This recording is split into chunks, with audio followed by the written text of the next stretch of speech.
Hello, everyone, and welcome to the new year. We hope everyone is doing well. This is the Tribune podcast. Mark, you know what's fascinating? Therapy language has completely transformed how we talk. It's like we've all become amateur psychologists, throwing around terms like boundaries and emotional labor at brunch, like we're in a counseling session. That's really interesting you bring that up because I was just reading about how this shift happened. Studies show a 500% increase in mental health related terms on social media since 2019. Those numbers are pretty striking. And what's particularly fascinating is how this language gives us these incredibly nuanced tools to express ourselves. Like instead of just saying, I'm upset, people now have this whole vocabulary to describe their emotional state with precision.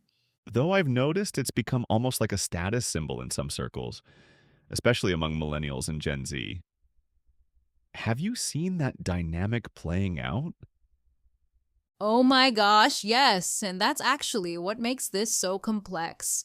Recent surveys show that about 75% of young professionals regularly use therapy derived terms in workplace conversations. It's like this new form of social currency that signals you're emotionally intelligent and self aware. That's fascinating data, though I sometimes wonder if we're seeing some unintended consequences from this trend. Well, you're onto something there. Research from the American Psychological Association suggests that while therapy language can help reduce stigma, it's also being misused in ways that could actually harm mental health discourse. For instance, they found that terms like trauma and triggered are being used incorrectly about 60% of the time in social media contexts. Those statistics are pretty concerning. How do you think this affects people dealing with actual clinical conditions? That's such an important question. Mental health professionals have reported a 45% increase in patients expressing frustration about how their conditions are being trivialized by casual use of clinical terms. But here's what's interesting. They've also noted a 30% increase in people seeking professional help because these conversations have normalized therapy. So it's really a double edged sword, isn't it? The accessibility helps reduce stigma, but the casualness might minimize serious conditions. Exactly. And what's particularly interesting is how this language has infiltrated professional spaces. A recent workplace study showed that companies using more therapy informed language in their policies saw a 40% increase in employee satisfaction and a 25% decrease in reported workplace conflicts. Those are impressive numbers. I've also heard it's changing how people approach personal relationships. Oh, absolutely. And the data here is fascinating. Relationship counselors report that couples who actively use therapy language to discuss their issues are 35% more likely to work through conflicts successfully. But here's the catch. They also found that using these terms without proper understanding can actually create new communication barriers. That makes me think about how social media might be influencing all of this.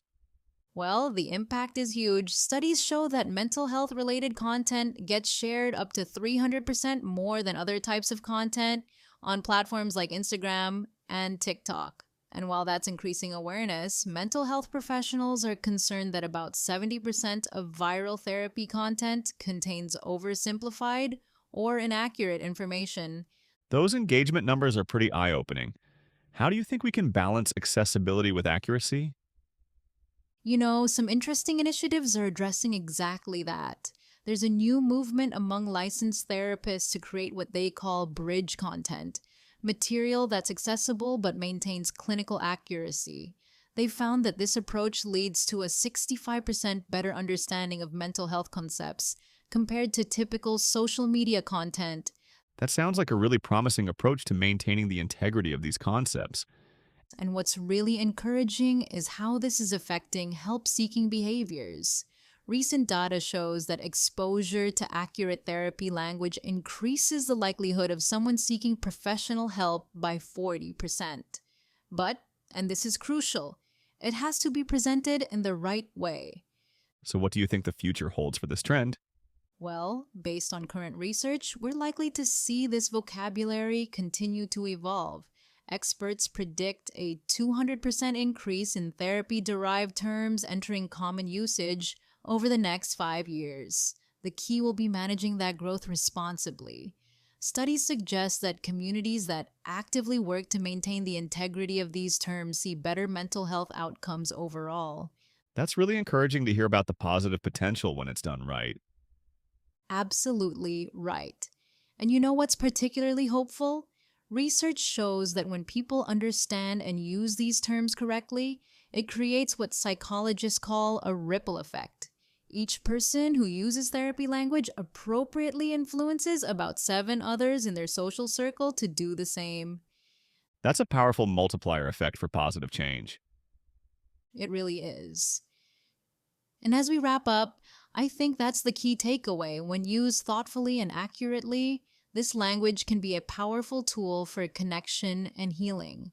The data shows it's not just about using the words, it's about understanding their meaning and using them